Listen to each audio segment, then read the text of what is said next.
Assalamualaikum warahmatullahi wabarakatuh. Baiklah, untuk pembahasan materi fikih pada pertemuan kali ini yaitu tentang masalah salat Jumat ya. Tentang masalah salat Jumat.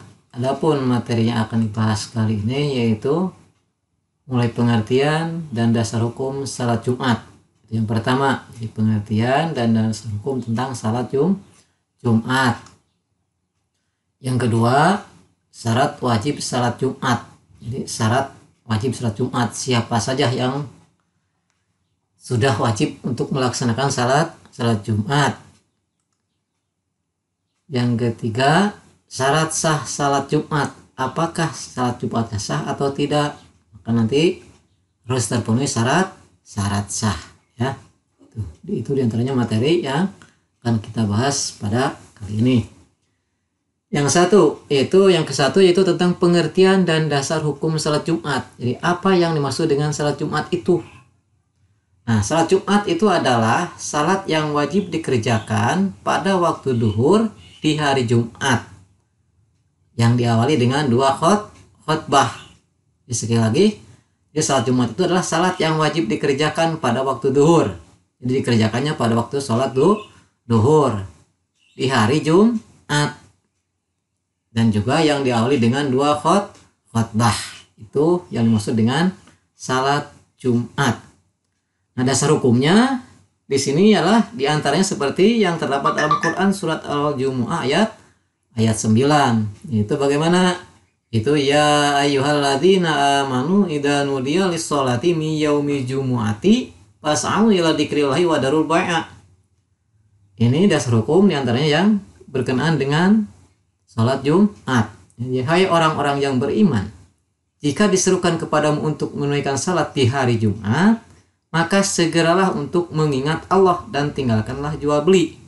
Maksudnya di sini bukan hanya jual beli saja, dari semua aktivitas, semua kegiatan bagi orang yang sudah terkena kewajiban salat Jumat, maka tinggalkanlah dan laksanakan kewajiban yang utama, yaitu apa? Di antaranya salat Jumat. Itu ya dasar hukum tentang salat Jumat.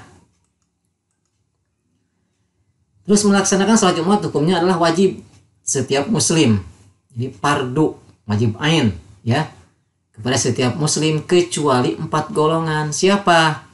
Itu pertama, yang tidak wajib ya untuk melaksanakan salat Jumat, hamba sahaya atau abid ya. Siapa lagi? Perempuan, anak-anak, dan juga orang sakit. Ini yang tidak terkena kewajiban untuk melaksanakan sholat Jumat. Hamba sahaya, perempuan, anak-anak, dan orang sakit. Sebagaimana dijelaskan dalam sabda Nabi SAW, yaitu al-jumu'atu haqqun wajibun ala kulli muslimin fi jama'atin. Ini ila arba'atun abdun mamlukun awi mar'atun aw sobiyun aw maridun. Jadi Jumat itulah hak yang wajib ditunaikan oleh setiap muslim secara berjamaah kecuali 4 orang. Itu budak atau hamba sahaya, wanita, anak kecil, atau orang sakit ya.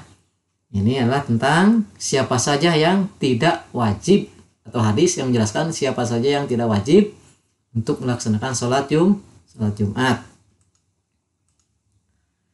Selanjutnya kita bahas yaitu syarat wajib sholat Jumat. Siapa saja yang sudah terkena kewajiban untuk menunaikan sholat Jumat. Jadi apabila ada orang yang sudah terkena kewajiban sholat Jumat, maka hukumnya wajib, harus ya, fardu ain. Yang pertama yaitu muslim. Berarti non muslim tidak wajib untuk melaksanakan sholat Jumat. Dan juga apabila ikut ya orang muslim melaksanakan sholat Jumat, maka itu tidak akan jadi. Yang kedua, sudah balig ya, balig. Kalian sudah pada paham tentang ciri-ciri balig ya, sudah dibahas pada pembahasan materi sebelumnya. Dan juga berakal sehat ya, berakal, bukan gila atau tidak gila. Jadi orang gila tidak wajib melaksanakan sholat Jumat. Dosa tidak, karena dia itu tidak berakal. Jadi yang berakal lah yang terkena kewajiban. Apabila orang yang mengaku berakal dan tidak melaksanakan sholat Jumat, maka hukumnya dosa besar, ya. Itu bagi muslim dan sudah balik. Terus siapa lagi? Laki-laki, ya, merdeka dan sehat. Laki-laki kebalikan dari hadis tadi itu perempuan yang tidak wajib. Di sini berarti laki-laki wajib. Merdeka, bebas, bukan hamba sahaya, ya, dan juga sehat atau tidak sakit, ya. Terus orang yang menetap dan bukan musafir, jadi maksudnya orang yang tidak sedang bepergian. Bagaimana kalau terjadi bepergian di hari Jumat? Apakah wajib untuk melaksanakan sholat Jumat? Nah, di sini diantaranya dia itu apabila berangkatnya keluar daerah, keluar kampung sebelum waktu subuh, bukan sebelum sholat subuh, ya, sebelum waktu subuh, maka dia di perjalanan tidak apa-apa, tidak melaksanakan sholat Jumat, cuman wajib sholat duhur, ya. Dia berangkatnya sebelum waktu subuh, asal pindah kampung, ya, asal pisah kampung.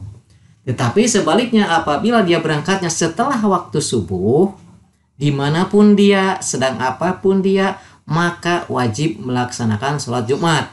Memakan sedang di perjalanan, maka carilah tempat-tempat atau kampung-kampung atau masjid-masjid yang akan melaksanakan sholat Jumat, karena dia itu terkena kewajiban. Kenapa? Karena dia berangkatnya setelah waktu subuh. Beda dengan tadi yang berangkat sebelum waktu subuh, itu tidak wajib, nggak apa-apa, tidak melaksanakan sholat Jumat, cuman wajib sholat duhur. Paham ya? Terus orang yang tidak ada udzur atau tidak ada halangan yang mencegahnya untuk menghadiri sholat Jumat atau yang mencegahnya untuk melaksanakan sholat Jumat, ya, itu tidak ada halangan, tidak ada udzur. Jadi halangan yang tidak bisa melaksanakan sholat Jumat itu boleh, cuman wajib sholat duhur. Selanjutnya, syarat sah sholat Jumat. Ini untuk menentukan sah tidaknya sholat Jumat. Kalau tadi itu syarat wajib, maka sholat wajib sudah terpenuhi dan dia melaksanakan, apakah sholat Jumatnya sah? Tidak. Nah, di sini ada beberapa syarat sah sholat Jumat. Di antara sebagai berikut. Yang pertama, sholat Jumat harus diadakan dalam satu tempat atau tempat tinggal, baik di kota maupun di desa. Jadi tidak sah mendirikan sholat Jumat di tempat yang tidak merupakan daerah tempat tinggal, seperti di ladang atau jauh dari perkampungan penduduk. Memakan, ya, satu kampung sedang bepergian kemana dari Jumat, yang berangkatnya setelah waktu subuh, dia mendirikan, ya, tempat Jumat baru karena memakan dia itu beralasan banyak, ya, itu tidak sah. Jadi sedang bepergian harus mencari tempat atau kampung yang sedang melaksanakan sholat Jumat. Jadi mendirikan sendiri walaupun banyak tidak sah. Terus yang kedua, sholat Jumat diadakan secara berjamaah, jadi tidak bisa sendiri-sendiri, ya, harus secara berjamaah. Jumlah jamaah menurut pendapat sebagian ulama adalah 40 orang laki-laki dewasa dari penduduk setempat, jadi penduduk asli, bukan pendatang. Di kampung, suatu kampung mendirikan sholat Jumat. Nah, yang 40 itu bukan pendatang, tapi orang kampung asli. Bagaimana kalau pendatang sah sholat Jumatnya? Sah, cuman tidak termasuk kepada yang menjadi syarat salat sah sholat Jumat. Paham, ya?